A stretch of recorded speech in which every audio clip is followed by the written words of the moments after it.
ইরানের বিরুদ্ধে চলমান যুদ্ধ নিয়ে গত ২৬ মার্চ টেলিভিশনে প্রচারিত মন্ত্রিসভার বৈঠকে সামরিক সাফল্য নিয়ে বেশ বড়াই করেন যুক্তরাষ্ট্রের প্রতিরক্ষামন্ত্রী পিট হেগসেথ।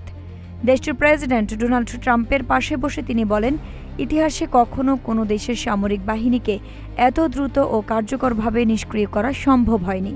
এর পরদিন সৌদি আরবে অবস্থিত একটি মার্কিন ঘাঁটিতে ইরান ক্ষেপণাস্ত্র ও ড্রোন হামলা চালায়। এতে বেশ কয়েকজন মার্কিন সেনা আহত হন। ধ্বংস হয় $৭০ কোটি দামের একটি নজরদারি বিমান। এটি কোনো বিচ্ছিন্ন হামলা ছিল না।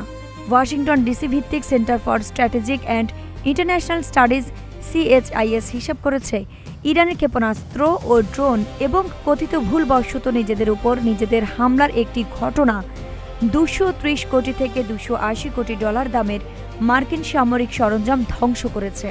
গত ২৮ ফেব্রুয়ারি শুরু হওয়া যুদ্ধে যুক্তরাষ্ট্রের সামরিক বাহিনীর কী পরিমাণ ক্ষয়ক্ষতি হয়েছে CHIS তার একটি বিস্তারিত তালিকা তৈরি করেছে। বড় কোনো আন্তর্জাতিক গবেষণা সংস্থার করা এটি প্রথম বিস্তারিত তালিকা। এই হিসাবের মধ্যে ওই অঞ্চলে থাকা মার্কিন ঘাঁটিগুলোর ক্ষয়ক্ষতি কিংবা কোনো বিশেষ সরঞ্জাম বা নৌসম্পত্তির ক্ষয়ক্ষতির পরিমাণ অন্তর্ভুক্ত করা হয়নি। CHIS এর প্রতিরক্ষা ও নিরাপত্তা বিভাগের জ্যেষ্ঠ উপদেষ্টা মার্ক কানসিয়ান এই হিসাব করেছেন। তিনি বলেন, উপসাগরীয় অঞ্চলে যুক্তরাষ্ট্র যেসব ঘাঁটি ব্যবহার করে সেগুলোর ক্ষয়ক্ষতির বিষয়টিও তিনি খতিয়ে দেখছেন। আইরিন হাসান, নাগরিক প্রতিদিন।